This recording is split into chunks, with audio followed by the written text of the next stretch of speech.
തലശ്ശേരി അതിരൂപത KCYM-ഉം ശാലോം ടെലിവിഷനും ചേർന്നൊരുക്കുന്ന യുക്യാറ്റ് പഠന പരമ്പരയിലേക്ക് ഏവർക്കും ഹൃദ്യമായ സ്വാഗതം.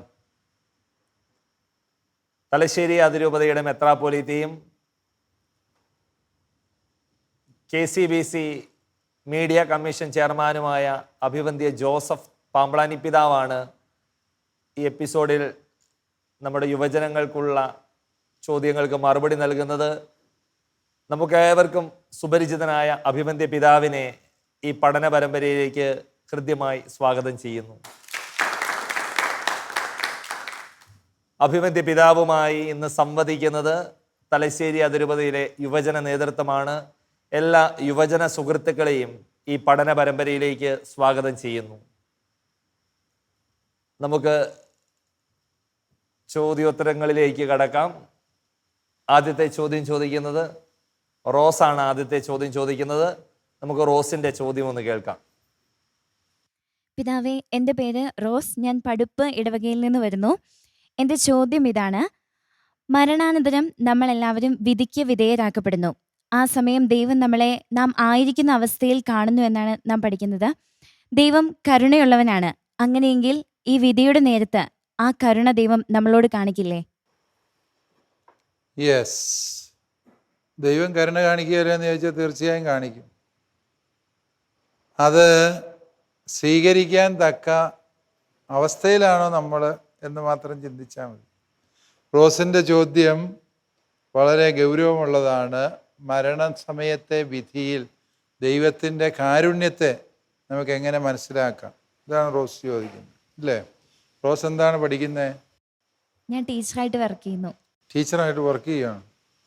കണ്ടാൽ പറയല്ലേ കേട്ടോ, പഠിക്കുവാന്ന്. ചർമ്മം കണ്ടാൽ പ്രായം തോന്നുകയില്ല എന്ന് പറഞ്ഞ പോലെയാണ്, അല്ലേ? ഗുഡ്. റോസ് ഏത് സ്കൂളിലാണ് Rose? Saint Francis school, Battathur, Kasaragod. Kasaragod, അല്ലേ? Very good.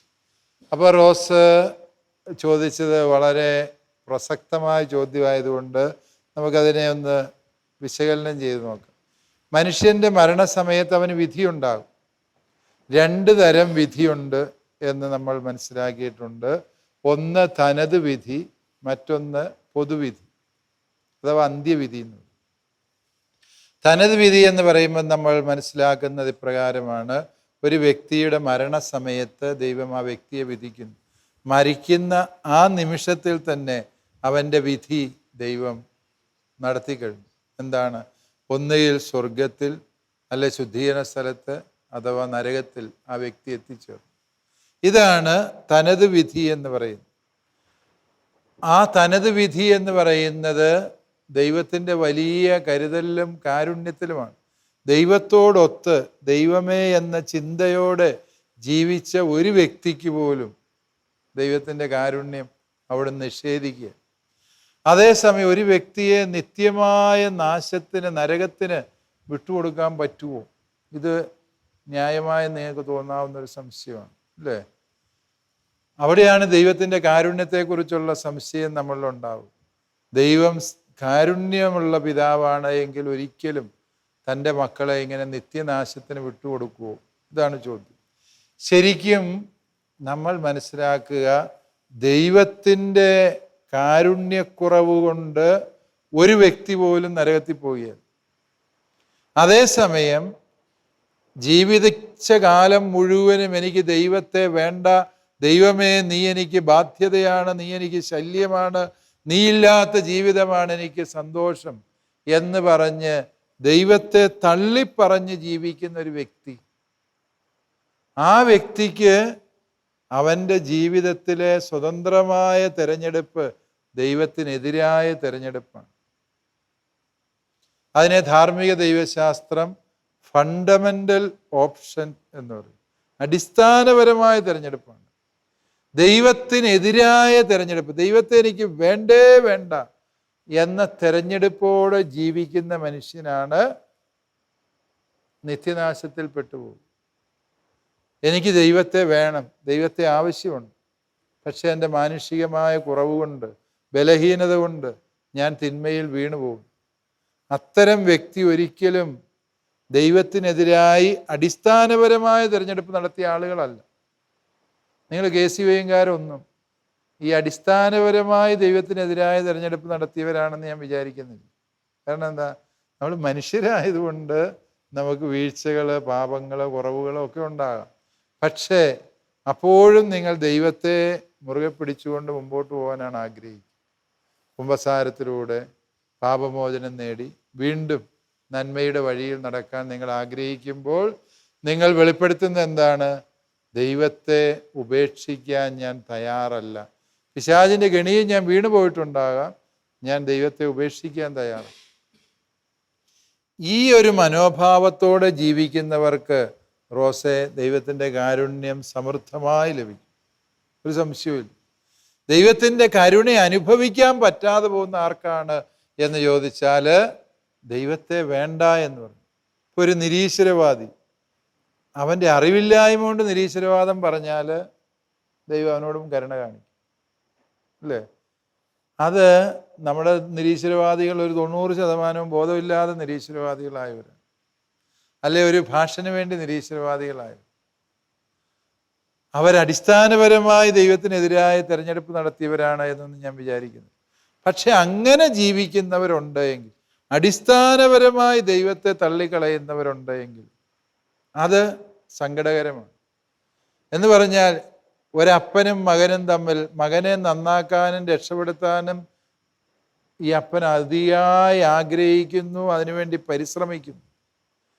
പക്ഷേ ഈ മകൻ അപ്പൻ്റെ കരണത്തടിച്ചേച്ചിട്ട് തന്നെ ഞാൻ അപ്പനായിട്ടും അംഗീകരിക്കുന്നില്ല, താൻ എൻ്റെ കാര്യത്തിൽ ഇടപെടുകയും വേണ്ട, താൻ തൻ്റെ പണി നോക്ക് എന്ന് പറഞ്ഞ് വീട്ടിൽ നിന്ന് ഇറങ്ങിപ്പോയി എന്ന് വിചാരിക്കും. അത് അവൻ്റെ അപ്പനെതിരായിട്ടുള്ള അടിസ്ഥാനപരമായ നിലപാടാണ്. ആ നിലപാടെടുക്കുന്ന മകനെ അപ്പൻ എന്ത് ചെയ്യാൻ പറ്റും? അപ്പൻ അവനോട് സ്നേഹമുണ്ട്, അപ്പോഴും അവൻ്റെ ആ പോക്കിൽ ഹൃദയവേദനയോടെ അപ്പൻ നിൽക്കുന്നുണ്ട്. അത് അപ്പൻ്റെ മനസ്സിനെ വല്ലാതെ സങ്കടപ്പെടുത്തുന്നുണ്ട്. ദൈവം ശിക്ഷിച്ച് നമ്മളെ നരകത്തിലെത്തിക്കുകയല്ല ചെയ്യുന്നത്. നരകത്തിലേക്ക് അതാണ് എൻ്റെ യഥാർത്ഥ ലക്ഷ്യമെന്ന് പറഞ്ഞ് ദൈവത്തെ തള്ളിപ്പറഞ്ഞ് ഞാൻ നീങ്ങുന്നത് കാണുമ്പോൾ ഹൃദയവേദനയോടെ നിൽക്കുന്ന ദൈവത്തെയാണ് നമ്മൾ കാണുക. എന്ന് പറഞ്ഞാൽ, അല്പം കൂടി ലളിതമായി പറഞ്ഞാൽ, ദൈവം ഏറ്റവും വേദനിക്കുന്നത് എപ്പോൾ എന്ന് ചോദിച്ചാൽ, താൻ സ്നേഹത്തോടെ സൃഷ്ടിച്ച് പരിപാലിച്ച് വളർത്തിയ തൻ്റെ മകൾ നരകം തിരഞ്ഞെടുത്തുകൊണ്ട് ബോധപൂർവം തന്നിൽ നിന്ന് അകലുന്നത് കാണുമ്പോൾ ദൈവമായ കർത്താവ് ഏറെ വേദനിക്കുന്നു. ഒരു ദൈവശാസ്ത്രജ്ഞൻ ഇതിനെ വിശദീകരിക്കാൻ പറയുന്ന ഒരു ഉദാഹരണമുണ്ട്. അതെങ്ങനെയാണ്? ഒരു പറമ്പൊക്കെ കളയ്ക്കുമ്പോൾ, നിങ്ങൾ കളയ്ക്കുന്ന സമയമൊന്നും അല്ലാത്തത് കൊണ്ട് നിങ്ങൾ യുവജനങ്ങളുടെ ഭാഷയിൽ കളയ്ക്കുക എന്ന് പറഞ്ഞാൽ വേറെ അർത്ഥമായിരിക്കും, അല്ലേ? പറമ്പ് കളയ്ക്കുക എന്ന് പറഞ്ഞാൽ കായികാധ്വാനം ചെയ്യുന്ന കാരണവന്മാർ. അങ്ങനെ പറമ്പിൽ കളയ്ക്കുമ്പോൾ ഈ കല്ലൊക്കെ വരുമ്പോൾ നമ്മളത് തൂമ്പായ്ക്ക് ഇങ്ങനെ മറിച്ചിടും, എന്നിട്ടാണ് കളയ്ക്കുന്നത്. കല്ലിനിട്ട് കളയ്ക്കാൻ പറ്റിയല്ലോ, അല്ലേ?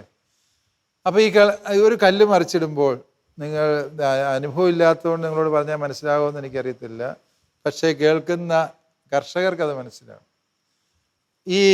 അതിൻ്റെ അടിയിൽ ചിലപ്പോൾ കുഞ്ഞു കുഞ്ഞു പ്രാണികൾ, ഈ ചീവീട് പോലത്തെ സാധനങ്ങളൊക്കെ ഇങ്ങനെ പതുങ്ങിയിരിക്കും. പെട്ടെന്ന് അത് വെളിച്ചത്തിലേക്ക് തുറക്കപ്പെട്ടപ്പോൾ എന്ത് ചെയ്യും? അതെല്ലാം വെപ്രാളപ്പെട്ട് അതിൽ ഓടി. നമ്മളെ കണ്ട് പേടിച്ചിട്ടല്ല ഓടുന്നത്, അത് ഈ വെളിച്ചത്തിലേക്ക് വന്നു. അത് ഇതുവരെ ഇരുട്ട് ശീലിച്ചിരിക്കുമായിരുന്നു. ആ ഇരുട്ടത്തിൽ നിന്ന് പെട്ടെന്ന് വെളിച്ചത്തിലേക്ക് വന്നപ്പോൾ അത് ഓടി ഇരുട്ടുള്ളിടത്തേക്ക് പോകും. അന്ത്യവിധിയിൽ സംഭവിക്കുന്ന ഇതുപോലെയാണ്. അതായത് നീതിസൂര്യനായ ദൈവത്തിൻ്റെ മുമ്പിലെത്തുമ്പോൾ പാപം ചെയ്ത് ദൈവത്തിനെതിരായ നിലപാട് സ്വീകരിച്ച് ജീവിക്കുന്നവരെല്ലാം, ദൈവമേ നിൻ്റെ സാന്നിധ്യം ഞങ്ങൾക്ക് സഹിക്കാൻ പറ്റുന്നില്ലേ, ഞങ്ങൾക്കിത് വേണ്ടേ എന്ന് പറഞ്ഞ് അവർ സ്വാഭാവികമായും ദൈവത്തിൽ നിന്ന് അകന്ന് അന്ധകാരത്തിൻ്റെ തലത്തിലേക്ക് ഓടിപ്പോകും. അതുകൊണ്ട് റോസെ, ദൈവം ശിക്ഷിച്ചിട്ടല്ല നമ്മൾ നരകത്തിൽ പോകുന്നത്, നമ്മൾ തന്നെ ദൈവത്തെ വേദനിപ്പിച്ചുകൊണ്ട്, ദൈവത്തെ തള്ളിക്കളഞ്ഞുകൊണ്ട് നരകം തിരഞ്ഞെടുക്കുകയാണ് ചെയ്യുന്നത് എന്ന സത്യം ഓർത്താണ്. അതാണ് ദൈവത്തിൻ്റെ കാരുണ്യത്തിന് വിരുദ്ധമായ കാര്യമല്ല നരകം. നരകത്തിലേക്ക് പോകുന്ന വ്യക്തി, ആ വ്യക്തിയാണ് ദൈവത്തിൻ്റെ ഏറ്റവും വലിയ ദുഃഖം എന്നുകൂടി നമ്മൾ തിരിച്ചറിയും. താങ്ക് യു പിതാവേ. ദൈവത്തിൻ്റെ കരുണയെക്കുറിച്ച് നമുക്ക് ആഴത്തിൽ മനസ്സിലാക്കാൻ ഈ ചോദ്യത്തിലൂടെയും അതിനുള്ള നല്ല ഒരു മറുപടിയിലൂടെയും നമുക്ക് സാധിച്ചു. നമുക്ക് അടുത്ത ചോദ്യത്തിലേക്ക് പോകാം. ആരാണ് അടുത്ത ചോദ്യം ചോദിക്കുന്നത്? പിതാവേ, എൻ്റെ പേര് അനൂപ്. ഞാൻ മണിപ്പാറ ഇടവകയിൽ നിന്ന് വരുന്നു. എൻ്റെ ചോദ്യം ശുദ്ധീകരണ സ്ഥലത്തെക്കുറിച്ചാണ്. ശുദ്ധീകരണ സ്ഥലം എന്ന് പറയുന്ന ഒരു സ്ഥലമുണ്ടോ? അത് എവിടെയാണ്? ഒന്ന് വിശദമാക്കി തരാൻ പറ്റും? ശുദ്ധീകരണ സ്ഥലം എന്ന് പറഞ്ഞൊരു സ്ഥലം ഉണ്ടോ എന്നാണ് അനൂപിൻ്റെ സംശയം അല്ലേ? അനൂപ് എന്നാ ചെയ്യുന്നേ? ഞാൻ ടീച്ചറാണ്. ടീച്ചറാണ്. എവിടെ? Iritty global India public school. Okay. Yes. ശുദ്ധീകരണ സ്ഥലം എവിടെയാണെന്ന് ചോദിച്ചാൽ അതാ മണിപ്പാറയുടെ അടുത്ത പ്രദേശത്ത് എവിടെയെങ്കിലും ആകാനാണ് സാധ്യത എന്നാണ് ഒറ്റവാക്കിൽ എനിക്ക് ഉത്തരം പറയാൻ പറ്റും. അതെന്തുകൊണ്ട് അങ്ങനെ പറഞ്ഞതെന്ന് ചോദിച്ചാൽ, ശുദ്ധീകരണ സ്ഥലം എന്ന് പറയുന്ന ഒരു സ്ഥലമല്ല, മറിച്ച് നമ്മെ വിശുദ്ധീകരിക്കാനുള്ള ദൈവത്തിൻ്റെ സ്നേഹപൂർണമായ ഒരു പദ്ധതിയാണ് ശുദ്ധീകരണ സ്ഥലം എന്ന് നമ്മൾ പറയുമ്പോൾ വിവക്ഷിക്കുക. എന്ന് പറഞ്ഞാൽ, നിങ്ങൾ കുടുംബജീവിതം നയിക്കുന്നവർക്കറിയാം, പിള്ളേരെന്തെങ്കിലും കുരുത്തക്കേട് കാണിച്ചു വെച്ചിട്ട് വരികയാണെങ്കിൽ അമ്മ അവനെ നോക്കുന്ന കാണുമ്പം തന്നെ ചിലപ്പോൾ അവന് കരച്ചിൽ വരും അല്ലേ? കൊച്ച് പെട്ടെന്ന് കരഞ്ഞുകൊണ്ട് ഓടിപ്പോകുന്നതാണ്. അമ്മ ഒന്നും ചോദിച്ചുമില്ല, ഒന്നും പറഞ്ഞുമില്ല, പക്ഷെ ഒരൊറ്റ നോട്ടം കൊണ്ട് കൊച്ചിന് സങ്കടമായി, അവൻ കരഞ്ഞിട്ട് പോകും. എന്താണ്? അവൻ കാണിച്ച വികൃതി അമ്മ കണ്ടു. അത് എന്നതാടാ നീ കാണിച്ചതെന്നാണ് ആ നോട്ടത്തിൻ്റെ അർത്ഥം. അവന് സങ്കടമായി, അവൻ ഓടിപ്പോയി. പിന്നെ അമ്മ തന്നെയാ ചെന്ന് അവനെ സ്നേഹപൂർവ്വം എടുക്കും അല്ലേ? ശുദ്ധീകരണ സ്ഥലം എന്ന് പറയുന്നത് വാസ്തവത്തിൽ ഇതുപോലെയാണ്. ബൈബിളിൽ നിന്നൊരു ഉദാഹരണം പറയാൻ ശ്രമിച്ചാൽ, പത്രോസ്ലിയായുടെ മാനസാന്തര രംഗം. 3 വട്ടം പത്രോസ് ഈശോയെ നിഷേധിച്ച് പറഞ്ഞു, നിന്നെ ഞാൻ അറിയേല, നിന്നെ ഞാൻ കണ്ടിട്ടില്ല, ഈശോയെക്കുറിച്ച് എന്നോട് ചോദിക്കുകയും വേണ്ട, ഞാൻ ആ മനുഷ്യനെ അറിയേയില്ല എന്ന് വേലക്കാരത്തി ചേടത്തി ചോദിച്ചപ്പം പത്രോസ് പറഞ്ഞതാണ്. ചേടത്തിക്ക് അത് ചോദിക്കേണ്ട ഒരു കാര്യമില്ല. ചേടത്തിമാർ ചുമ്മാ ചോദിക്കുന്ന, എവിടെയാണ് പോകുന്നത്, അതിൽ പോയിട്ട് അറിഞ്ഞിട്ട് വല്ല കാര്യമുണ്ട്? വെറുതെ ചോദിക്കുന്നതാണ്. ഇവിടം വരെ എന്ന് പറഞ്ഞാലും ചേടത്തി സംതൃപ്തയായി പൊക്കോളും. പക്ഷേ ഈ പത്രോസ് മണ്ടൻ എന്ത് ചെയ്തു? ചാടിക്കേറി എല്ലാം പറഞ്ഞു. ഞാൻ ഈശോയുടെ ആളേ അല്ല, ആ മനുഷ്യനെ കണ്ടിട്ടില്ല, ആ മനുഷ്യനെ അറിയേയില്ല എന്ന് പറഞ്ഞ് തന്നെ നിഷേധിച്ചുകൊണ്ടിരിക്കുകയാണ് പത്രോസ്. പക്ഷേ ഈ 3 തവണ നിഷേധം കഴിഞ്ഞപ്പോൾ ഈശോ തിരിഞ്ഞ് പത്രോസിനെ ഒരു നോട്ടം നോക്കി. പത്രോസ് എന്ത് ചെയ്തു? പുറത്തുപോയി മനം നൊന്ത് കരഞ്ഞു എന്നാണ് വചനം എഴുതുന്നത്. ശരിക്കും ഇതാണ് ശുദ്ധീകരണ സ്ഥലത്തിൽ സംഭവിക്കുന്നത് എന്ന് ഞാൻ വിചാരിക്കുന്നു. അതായത് ഈശോ സ്നേഹത്തോടെ നമ്മളെ നോക്കുമ്പോൾ നമ്മിലെ കുറവുകളെ, നമ്മിലെ വീഴ്ചകളെ, നാം ചെയ്ത പാപങ്ങൾ, പരിഹരിക്കപ്പെടാതെ ഇനിയും ശേഷിക്കുന്ന തിന്മയുടെ മാലിന്യങ്ങൾ, അവയെ ഒക്കെയും ഞാൻ വിശുദ്ധീകരിക്കേണ്ടതുണ്ട് എന്ന് ഞാൻ തിരിച്ചറിയുന്നതാണ് ഈ ശുദ്ധീകരണം അനുഭവം എന്ന് പറയും. അതായത് നിങ്ങൾ ഓർക്കുക, നേരത്തെ ഞാൻ പറഞ്ഞ അമ്മയുടെയും കുഞ്ഞിൻ്റെയും കഥ തന്നെ തിരിച്ചു കൊണ്ടുവന്നാൽ, ഒരു കുഞ്ഞിനെ കുളിപ്പിച്ച് അമ്മ കിടക്കെ കിടത്താൻ വേണ്ടി കൊണ്ടുപോയി. അന്നേരമാണ് അറിയുന്നത്, കുളിപ്പിച്ച് കഴിഞ്ഞ് വെച്ചിട്ടും പിന്നെ അവൻ മുറ്റത്തിറങ്ങി ചെളി ചവിട്ടി, കാലേ മുഴുവൻ ചെളിയാണ്. അപ്പോൾ കൊച്ചിനെ അമ്മ തോട്ടിലിട്ട് എറിയുമോ? ഇല്ല. കൊച്ചിനെ എന്ത് ചെയ്യും? വീണ്ടും അമ്മ കൊണ്ടുപോയി ആ ചെളി പറ്റിയ കാലെല്ലാം കഴുകി തുടച്ച് വൃത്തിയാക്കി മിടുക്കനാക്കി അവളെ കൊണ്ടുപോയി ബെഡേ കിടത്തും ഇല്ലേ? ഇത് തന്നെയാണ് ശുദ്ധീകരണ സ്ഥലത്ത് സംഭവിക്കുക. സ്വർഗത്തിലേക്ക് നമ്മളെ പ്രവേശിപ്പിക്കണമെന്നാണ് ദൈവം ആഗ്രഹിക്കുക. പക്ഷേ സ്വർഗത്തിൽ പ്രവേശിപ്പിക്കാൻ പറ്റാത്ത ചില അപൂർണതകൾ, ചില പ്രതിസന്ധികൾ, പരിഹാരം ആവശ്യപ്പെടുന്ന ചില കുറവുകൾ നമ്മളിലുണ്ട്. അത് പരിഹരിക്കാൻ മരണശേഷവും ദൈവം തൻ്റെ സ്നേഹത്തിലൂടെ നമുക്ക് തരുന്ന അവസരമാണ് വാസ്തവത്തിൽ ഈ ശുദ്ധീകരണ സ്ഥലം എന്ന് പറയും. ഈ ശുദ്ധീകരണ സ്ഥലം എന്ന് പറയുന്നത് എങ്ങനെയാണ് മനുഷ്യൻ ശുദ്ധീകരിക്കപ്പെടുക? ശുദ്ധീകരണ സ്ഥലത്തിലെ അനുഭവത്തെക്കുറിച്ച് പറയുമ്പോൾ പലരും പറയും, അവിടെ ആത്മാവിനെ ഇട്ട് തീക്കകത്തിട്ട് വക്കുകയാണ്, പൊള്ളിക്കുകയാണ്, പാമ്പിനെ കൊണ്ട് കടിപ്പിക്കുകയാണ്. അങ്ങനെയൊക്കെയാണ് അങ്ങനെ തീക്കകത്തിട്ട് വെക്കാൻ ഇത് കോഴിയൊന്നുമില്ല, അല്ലേ? മറിച്ച് ഈ ആത്മാവിനെ എങ്ങനെ ശുദ്ധീകരിക്കും? മനുഷ്യാത്മാവിനെ ശുദ്ധീകരിക്കാൻ കഴിയുന്ന ഒരേ ഒരു സഹനമേ ഉള്ളൂ. അത് നമ്മുടെ കർത്താവ് ഈശോ മിശിഹായുടെ കാൽവരിയിലെ കുരിശിലെ സഹനമാണ്. ആ കുരിശിലെ സഹനത്തിൽ അവർക്ക് പങ്കാളിത്തം ലഭിക്കുക. അതുകൊണ്ട് ശുദ്ധീരാത്മാക്കൾക്ക് സഹനം ഉണ്ടോ എന്ന് ചോദിച്ചാൽ, കുരിശേ തറയ്ക്കപ്പെട്ടവർക്ക് സഹനം ഉണ്ടെങ്കിൽ ആ സഹനമാണ് അവർക്കും കിട്ടുന്നതെന്ന് പറയുമ്പോൾ അതെന്താണ്? വലിയ കഠോരമായ സഹനത്തിലൂടെ അവർ കടന്നു പോകുന്നു. ആ സഹനം ഈ ശുദ്ധീരാത്മാക്കൾക്ക് ലഭിക്കുന്നു. കർത്താവിൻ്റെ കുരിശിലെ ബലിയുടെ സഹനത്തിലാണ് ശുദ്ധീരാത്മാക്കൾ പങ്കുപറ്റുന്നത്. ആ സഹനത്തിന് മാത്രമേ അവരെ വീണ്ടും രക്ഷിക്കാൻ കഴിയൂ. ശുദ്ധീരാത്മാക്കളെ രക്ഷിക്കാനുള്ള വഴി എന്ന് പറയുന്നത് ഈ ഭൂമിയിലെ മനുഷ്യരുടെ പ്രാർത്ഥനകൾ, പരിത്യാഗങ്ങൾ, ശുദ്ധീരാത്മാക്കൾക്ക് വേണ്ടിയുള്ള സഹനങ്ങൾ ഒക്കെയും അവരെ രക്ഷിക്കാൻ പര്യാപ്തമാണ്. അതുകൊണ്ട് ഈ ശുദ്ധീകരണ സ്ഥലം എന്ന് പറയുന്നത് കേവലം ഒരു 4 അതിർത്തിക്കുള്ളിലുള്ള ഒരു സ്ഥലം എന്നുള്ളതിന് ഉപരിയായിട്ട് മിശിഹായുടെ കാൽവരിയിലെ കുരിശിലെ സഹനത്തിൽ പങ്കുചേർന്ന് മരണശേഷവും തങ്ങളുടെ രക്ഷ സാധിച്ചെടുക്കാൻ ദൈവം തരുന്ന രക്ഷയുടെ അനുഭവമായിട്ട് തന്നെ ശുദ്ധീകരണ സ്ഥലത്തെ നമ്മൾ കാണും. ഈ ശുദ്ധീകരണ സ്ഥലം എത്ര കാലം വരെ എന്ന് ചോദിച്ചാൽ, ഈശോയുടെ 2ാം വരവ് വരെ ശുദ്ധീകരണ സ്ഥലമുള്ളൂ. ഈശോയുടെ 2ാം വരവിൽ എല്ലാ ശുദ്ധീകരാത്മാക്കളും സ്വർഗഭാഗ്യത്തിന് അർഹരായിത്തീരും എന്നാണ് സഭ പഠിപ്പിക്കുന്നത്. അതുകൊണ്ട് ശുദ്ധീകരണ സ്ഥലത്തെക്കുറിച്ചുള്ള ചിന്ത നമുക്ക് ശരിയായ ബോധ്യങ്ങൾ തരേണ്ടതാണ്. നമ്മൾ ജീവിതത്തിൽ ശുദ്ധീകരാത്മാക്കൾക്ക് വേണ്ടി പ്രാർത്ഥിക്കാൻ കടപ്പെട്ടവരാണ്.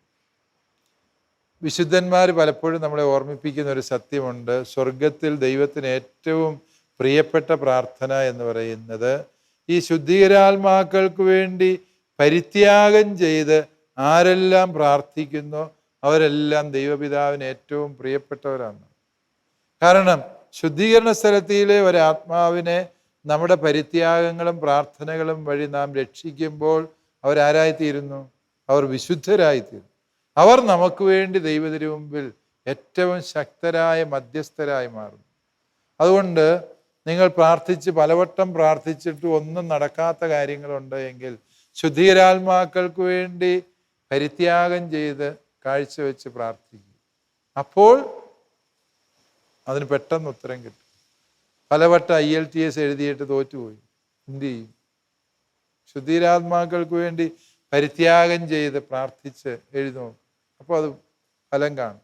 പലരും എന്നോട് ഈ കാര്യം പങ്കുവച്ചിട്ടുണ്ട്.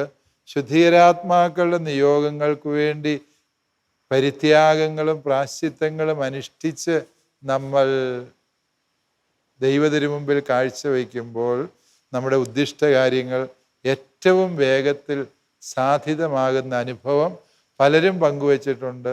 എനിക്കും അങ്ങനെ അനേകം വ്യക്തിപരമായ അനുഭവങ്ങളുണ്ട്. അതുകൊണ്ട് നിങ്ങളെല്ലാവരും ശുദ്ധീകരാത്മാക്കൾക്ക് വേണ്ടി പരിത്യാഗം അനുഷ്ഠിച്ച് പ്രാർത്ഥിച്ചു തുടങ്ങുക. അപ്പോൾ ദൈവം വലിയ കൃപ നിങ്ങളിൽ വർഷിക്കും. താങ്ക് യു പിതാവേ. ശുദ്ധീകരണ സ്ഥലത്തെക്കുറിച്ചുള്ള പിതാവിൻ്റെ ഉത്തരവും ശുദ്ധീകരാത്മാക്കൾക്ക് വേണ്ടി നമ്മൾ പ്രാർത്ഥിക്കണമെന്നുള്ള ഒരാഹ്വാനവും ഒരു പുതിയ അറിവും പുതിയ ബോധ്യവും ഈ വചനങ്ങൾക്ക് നൽകുന്നു. താങ്ക് യു പിതാവേ. നമുക്ക് അടുത്ത ചോദ്യത്തിലേക്ക് പോകാം. അടുത്ത ചോദ്യം ചോദിക്കുന്നത് പിതാവേ, ഈശോ മിശിഹായ്ക്ക് സ്തുതിയായിരിക്കട്ടെ. എപ്പോഴും സ്തുതിയായിരിക്കും. എൻ്റെ പേര് ജിസ്മി ജോസഫ് ആലുങ്കൽ. ഞാൻ മണിക്കടവ് ഇടവകയിൽ നിന്ന് വരുന്നു. എനിക്ക് ചോദിക്കാനുള്ളത്, നമ്മളെല്ലാവരും പ്രാർത്ഥിക്കുന്ന ഒരു പ്രാർത്ഥനയാണ് പിതാവേ എന്നെ സ്വർഗത്തിലെത്തിക്കണമേ എന്നുള്ളത്. യഥാർത്ഥത്തിൽ സ്വർഗം എന്നതുകൊണ്ട് എന്താണ് അർത്ഥമാക്കുന്നതെന്ന് വ്യക്തമാക്കി തരുമോ? യഥാർത്ഥത്തിൽ സ്വർഗമുണ്ടോ, അതിൻ്റെ അർത്ഥം എന്താണ്? അതാണ് ജിസ്മിക്ക് അറിയേണ്ടത്, അല്ലേ? സ്വർഗം ഉണ്ടാവുമോ ജിസ്മി? ജിസ്മി എന്താ ചിന്തിക്കുന്നത്? ഉണ്ട്. ഉണ്ട്, ഉറപ്പാണ്. ഉണ്ട്. അവിടെ പോവുമോ ഇല്ലയോ എന്നുള്ള കാര്യം മാത്രമേ അറിയേണ്ടതുള്ളൂ, അല്ലേ? ഗുഡ്. അത് സ്വർഗം ഉണ്ടെന്നുള്ള ഉറപ്പ് തന്നെ നമ്മൾ രക്ഷയുടെ വഴിയിലാണെന്നുള്ളതിൻ്റെ ഒരു നല്ല ലക്ഷണമാണ്. അതുകൊണ്ട് ജിസ്മി സ്വർഗത്തിൽ നിന്ന് ഒരുപാട് അകലെയല്ല, സ്വർഗത്തിൻ്റെ അടുത്ത് വരെ എത്തിയിട്ടുണ്ട്. You are on the path of heaven. സ്വർഗത്തിൻ്റെ വഴിയിലാണ്. എന്താണ് ഈ സ്വർഗം? അതാണ് ആത്യന്തികമായി ജിസ്മി ചോദിക്കാൻ ആഗ്രഹിക്കുന്ന ചോദ്യം. സ്വർഗം എന്ന് പറയുന്നത് ദൈവത്തോടൊത്തായിരിക്കുന്ന അനുഭവമാണ്. ദൈവത്തോടൊത്തായിരിക്കുന്ന അനുഭവമാണ് ആത്യന്തികമായി സ്വർഗം എന്ന് പറയും. നാം എല്ലാവരുടെയും പരമമായ ലക്ഷ്യം സ്വർഗത്തിൽ എത്തിച്ചേരുക എന്നുള്ളത്. സ്വർഗത്തിൽ എത്തിച്ചേരാനുള്ള 3 വഴികൾ വിശുദ്ധ യോഹന്നാന്റെ സുവിശേഷത്തിൽ പറയുന്നു. ഒന്നാമത്തെ വഴി ദൈവമയച്ച ഏകജാതനിൽ വിശ്വസിക്കുക. അപ്പോൾ നമ്മൾ രക്ഷപ്പെടാം. അവർക്ക് ശിക്ഷാവിധിയില്ല, അവർക്ക് നിത്യജീവൻ ലഭിക്കും. യോഹന്നാന്റെ സുവിശേഷം 3-ാം അധ്യായം 19-20 വാക്യങ്ങളിൽ പറയുന്നു. വീണ്ടും യോഹന്നാന്റെ സുവിശേഷത്തിന് തന്നെ 5-ാം അധ്യായത്തിൽ തളർവാദ രോഗിയെ സുഖപ്പെടുത്തിയ ശേഷം ഈശോ മരണത്തെക്കുറിച്ച് നടത്തുന്ന വളരെ സുന്ദരമായ നിത്യജീവനെക്കുറിച്ചുള്ള ഒരു പ്രബോധനമുണ്ട്. അവിടെ ഈശോ പറയുന്നുണ്ട്, ഈശോയുടെ വചനം നിത്യജീവൻ പ്രദാനം ചെയ്യും. വചനമനുസരിച്ച് ജീവിക്കുന്നവന് ശിക്ഷാവിധിയില്ല, അവൻ മരണത്തിൽ നിന്ന് നിത്യജീവനിലേക്ക് പ്രവേശിക്കും. വീണ്ടും 6-ാം അധ്യായത്തിൽ പരിശുദ്ധ കുർബാനയെക്കുറിച്ച്, ജീവന്റെ അപ്പത്തെക്കുറിച്ച് പറയുമ്പോൾ ഈശോ കൂടുതൽ വ്യക്തതയോടെ പറയും, സ്വർഗത്തിൽ നിന്നിറങ്ങി വന്ന ജീവന്റെ അപ്പം ഞാനാണ്. ഈ അപ്പം ഭക്ഷിക്കുന്നവൻ, ഈ രക്തം പാനം ചെയ്യുന്നവന് ശിക്ഷാവിധിയില്ല, പ്രത്യുത അവൻ മരണത്തിൽ നിന്ന് നിത്യജീവനിലേക്ക് പ്രവേശിച്ചു കഴിഞ്ഞിരിക്കും. ദൈവപുത്രനായ ഈശോയിൽ വിശ്വസിക്കുക, അവിടുത്തെ വചനം പാലിച്ച് ജീവിക്കുക, അവിടുത്തെ തിരുശരീര രക്തങ്ങളായ പരിശുദ്ധ കുർബാന സ്വീകരിക്കുക. ഈ 3 വഴികൾ നമ്മൾ വിശ്വസ്തയോടെ അനുധാവനം ചെയ്യുമ്പോൾ നമ്മൾ സ്വർഗത്തിൻ്റെ സുനിശ്ചിതമായ വഴിയിലാണ് എന്നുള്ളത് നമ്മൾ മനസ്സിലാക്കും. വീണ്ടും ഈ സ്വർഗത്തിൽ നമ്മൾ എങ്ങനെ എത്തിച്ചേരുന്നു എന്ന് ചോദിച്ചാൽ, ദൈവത്തോടൊത്ത് ഈ ഭൂമിയിൽ ജീവിക്കുന്നവർ സ്വർഗത്തിൽ ദൈവത്തോടൊത്തായിരിക്കും. ഭൂമിയിൽ ദൈവത്തെ വേണ്ടാന്ന് പറഞ്ഞ് ജീവിച്ചാൽ ഒരു സ്വർഗം സ്വപ്നം കണ്ടിട്ട് ഒരു കാര്യവുമില്ല. അവർക്ക് സ്വർഗം ഒരു താല്പര്യമേ ഇല്ല. സഭാപിതാവായ വിശുദ്ധ ആഗസ്തീനോസ് പുണ്യാളൻ പറയുന്നു, ഈ ഭൂമിയിൽ സ്വർഗീയ അനുഭവം തരുന്ന ഒരു കൂദാശയുണ്ട്, അതാണ് വിശുദ്ധ കുർബാന എന്ന്. ഈ വിശുദ്ധ കുർബാന എന്ന ഈ ഒരു കൂദാശയിൽ പങ്കെടുക്കുമ്പോൾ നിങ്ങൾക്ക് സന്തോഷം തോന്നുന്നുണ്ട് എങ്കിൽ നിങ്ങൾ സ്വർഗത്തിൻ്റെ വഴിയിൽ. പരിശുദ്ധ കുർബാനയ്ക്ക് പോയിരിക്കുമ്പോൾ എന്നാ കുർബാനയാ ദൈവം, ഇതൊട്ട് തീരുന്നുമില്ലല്ലോ എന്ന് പറഞ്ഞ് പല വിചാരത്തോടെ അങ്ങോട്ടും ഇങ്ങോട്ടും നോക്കി, അവൾ വന്നിട്ടുണ്ടോ, അവളുടെ സാരി ഏതാണ്, ഇന്ന് ആ സാരിയാണ് കൊടുത്തേക്കുന്നത് എന്നൊക്കെ ഇങ്ങനെ നോക്കി ഇങ്ങനെ പല വിചാരവും കൊണ്ടിരിക്കുകയും തിരുവചനം അച്ഛൻ വിശുദ്ധ വചനം വ്യാഖ്യാനിക്കുമ്പോൾ കുത്തിയിരുന്ന് ഉറങ്ങുകയും ചെയ്തിട്ട് സ്വർഗത്തിൽ പോകണമെന്ന് വിചാരിച്ചാൽ പറ്റിയല്ല. കാരണം എന്താ? വിശുദ്ധ കുർബാന സ്വർഗത്തിൻ്റെ മുന്നാസ്വാദനം. സ്വർഗവും കുർബാനയും തമ്മിൽ ഒരേ ഒരു വ്യത്യാസമുള്ളൂ. ഇവിടെയും നമ്മൾ ദൈവത്തെ കാണുന്നു, ദൈവത്തെ പരിശുദ്ധൻ പരിശുദ്ധൻ എന്ന് പാടി സ്തുതിക്കുന്നു. ദൈവവചനം തുകൽ ചുരുളുകൾ നിവർത്തി ദൂതന്മാർ വായിക്കുന്നു. വെളിപാട് പുസ്തകം സ്വർഗത്തിൻ്റെ ദർശനം പറയുന്ന അതാണ്. ഈ കുർബാനയിൽ പറയുന്ന എല്ലാ കാര്യങ്ങളും അവിടെ ചെയ്യുന്നു. എല്ലാവരും ശിരസ് നമിച്ച് സാഷ്ടാംഗം പ്രണമിച്ച് ദൈവം സർവശക്തനാന്ന് പറയും. അതാണ് നമ്മൾ സർവാധിപനാം കർത്താവേ എന്ന് പറഞ്ഞ് ശിരസ് നമിക്കുന്നു, അല്ലേ? മാലാഖമാരോട് ചേർന്ന് നമ്മളും ദൈവത്തെ പരിശുദ്ധൻ പരിശുദ്ധൻ പരിശുദ്ധൻ എന്ന് പാടി സ്തുതിക്കുന്നു. തുകൽ ചുവരുളുകൾ നിവർത്തി ദൂതന്മാർ സന്ദേശങ്ങൾ വായിക്കുന്നു. വിശുദ്ധ കുർബാനയിലും ഈ ദൈവവചനം വായിക്കുന്നു. സ്വർഗത്തിൽ പ്രസംഗമുണ്ടെന്ന് പറഞ്ഞിട്ടില്ല, ബാക്കി കുർബാനയുടെ എല്ലാ അംശങ്ങളും ഉണ്ട്. കൊല്ലപ്പെട്ട കുഞ്ഞാടിൻ്റെ ശരീരവും രക്തവും എല്ലാവർക്കും വിരുന്നായി നൽകുന്നു. വിശുദ്ധ കുർബാനയിൽ സംഭവിക്കുന്ന കാര്യം തന്നെ. ഓശാന ഗീതികൾ പാടുന്നു, സമാധാനം ആശംസിക്കുന്നു. ഓ, പരിശുദ്ധ കുർബാനയിൽ നടക്കുന്ന കാര്യങ്ങളൊക്കെയാണ് സ്വർഗത്തിലും നടക്കുമെന്ന് പറഞ്ഞു. കുർബാനയും സ്വർഗീയ അനുഭവം തമ്മിൽ ഒരേ ഒരു വ്യത്യാസമുള്ളൂ. കുർബാന നിശ്ചിത സമയം കഴിയുമ്പം തീരും. സ്വർഗം അവസാനിക്കാത്ത കുർബാനയാണ്. ഇപ്പം തന്നെ സ്വർഗത്തിൽ പോകാനുള്ള താല്പര്യം കുറഞ്ഞു കാണുന്നെങ്കിൽ അല്ലേ? സത്യത്തിൽ ഈ സ്വർഗീയ അനുഭവം ഈ ഭൂമിയിൽ പ്രദാനം ചെയ്യുന്ന വഴികളെ നമ്മൾ ഇഷ്ടപ്പെട്ടാണ് ജീവിക്കുന്നത് എങ്കിൽ തീർച്ചയായും നമ്മൾ സ്വർഗത്തിൻ്റെ വഴിയിൽ. നിങ്ങൾക്ക് പ്രാർത്ഥിക്കുന്നതിൽ താല്പര്യമുള്ള മനുഷ്യരാണോ? അതൊരു നല്ല ലക്ഷണമാണ്. ഞാൻ സ്വർഗത്തിൻ്റെ വഴിയിലാണ് എന്നുള്ളതിൻ്റെ ഏറ്റവും നല്ല ലക്ഷണമാണ്. നിങ്ങൾക്ക് ദൈവം തരുന്ന ജീവിത പങ്കാളിയോടൊത്ത് ജീവിക്കുന്നതിൽ നിങ്ങൾ സന്തോഷിക്കുന്നു. ആ ജീവിത പങ്കാളിയെ ദൈവം തന്ന അനുഗ്രഹമായി കരുതി സ്നേഹിക്കുന്നു. ആ ജീവിത പങ്കാളിയോടൊത്തുള്ള ജീവിതത്തിൽ നിങ്ങൾ സംതൃപ്തി കണ്ടെത്തുന്നു. തീർച്ചയായും നിങ്ങൾ സ്വർഗത്തിൻ്റെ വഴിയിൽ. വൈദികൻ, സമർപ്പിതര്, അവര് തങ്ങൾക്ക് ദൈവം തന്ന വിളിയിലും നിയോഗത്തിലും സന്തുഷ്ടരായി ജീവിക്കുമ്പോൾ അവർ സ്വർഗത്തിൻ്റെ വഴിയിൽ. സ്വർഗത്തിൻ്റെ വഴി എന്ന് പറയുന്നത് ദൈവം നടത്തുന്ന വഴികളിലുള്ള സന്തോഷവും സംതൃപ്തിയും. അതാണ് നമ്മൾ തിരിച്ചറിയുന്നത്. അപ്രകാരം നമ്മൾ സന്തോഷത്തിലും സംതൃപ്തിയിലുമാണ് ജീവിക്കുന്നത് എങ്കിൽ തീർച്ചയായും നമ്മൾ സ്വർഗത്തിൻ്റെ സുനിശ്ചിതമായ മാർഗത്തിലാണ് എന്ന് നിങ്ങൾക്ക് ഉറപ്പിക്കാവുന്നതാണ്.